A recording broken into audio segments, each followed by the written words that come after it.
तालाबों और झीलों के FTL और बफर जोन हुदूद में गैर मजाज तामीरात को बर्खास्त करने के लिए हाल ही में तेलंगाना हुकूमत की जानिब से तश्कील शुदा HYDRAA disaster response and status monitoring and protection agency HYDRAA की अहदेदारों ने वज़ीर आला रेवंत रेड्डी के भाई तिरुपति रेड्डी के मकान को नोटिस जारी की है।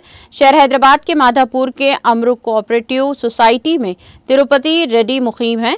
अहदेदारों ने इस बात को पाया कि वज़ीर आला के भाई जिस मकान में मुकीम है वो FTL के हुदूद में आता है, इसीलिए इनके मकान पर नोटिस चस्पा की गई है। दूसरी तरफ कावेरी हिल्स, टिगल्स कॉलोनी, डॉक्टर्स कॉलोनी, एमरा सोसाइटीज़ को भी नोटिस जारी की गई हैं जो FTL हुदूद में आते हैं।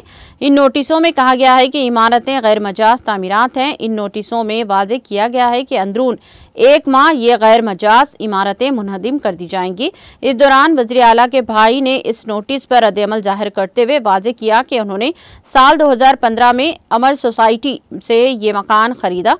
उस वक्त वो इस बात से वाकिफ नहीं थे कि जो मकान उन्होंने खरीदा है वो FTL हुदूद में आता है। उन्होंने कहा कि हुकूमत और हैड्रा की तरफ से की जाने वाली कार्रवाई पर इन्हें कोई एतराज़ नहीं है।